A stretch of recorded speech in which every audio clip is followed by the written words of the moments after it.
still totally blown away. I can't process it. But I haven't stopped smiling since I heard the news. It's an incredible honor. It really is. And yeah, I'm just trying to take it in its enormity. Obviously, I recognize that I'm one of a very few people in athletics, women in athletics particularly, that have received a damehood, or yet to receive the damehood, but have been nominated. And so I'm just so proud and incredibly beside myself.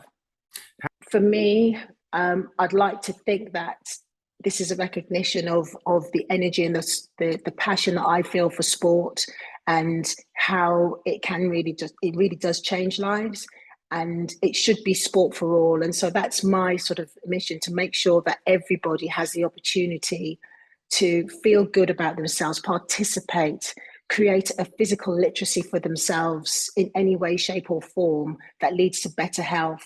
And if we get some talent along the way that chooses to pursue a life in sport, then that's even better.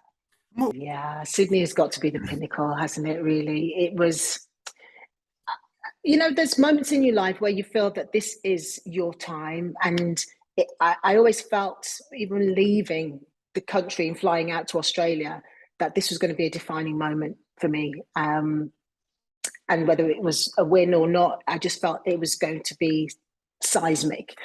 And yeah, it's just a whirlwind to how I actually got on the start line. I was so injured. Everything was stacked against me, put it that way. And if you were speaking to my team, they would tell you that they could not predict a win. They would not have probably hedged their bets that way. But, I am mentally tough, and that is what got me through. And so my life did change. It changed massively. I think for the better, absolutely, because you always hold that moment in time within you when things aren't going according to plan, or your confidence is low in life. You can access that moment to give you that fuel that you need to think, actually, I've accomplished so much in my life, and I can get through because I have those coping strategies. And so for Sydney, for me, it was just epic on so many levels. And the ripple effect that it had on those around me, my club, Birchwold Harriers, it's just, you just can't quantify how a performance that you think is solely for you can affect others. And, I was endeared into the nation at that time. And it's almost like full circle, having this damehood so many years after that performance, 22 years after that performance. It just, yeah, it's very emotional. I have to say, it's very emotional.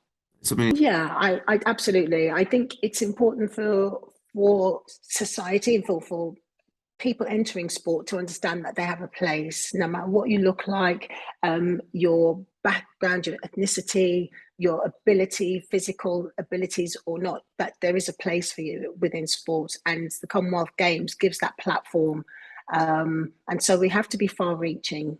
And I think my role on the board is to keep reminding us as a body that we're in it for everyone, to make sure that they have the best opportunities to compete at the highest level, and how that goes on to affect, again, I talked about, me as the nucleus in my journey, and others within the Commonwealth Games or Team England having that nucleus, and how that ripple effect impacts other people. And so it's important to keep that legacy going, as far as I'm concerned. And the more success we have, or the more representation we have from different communities, means our outreach is much, much bigger.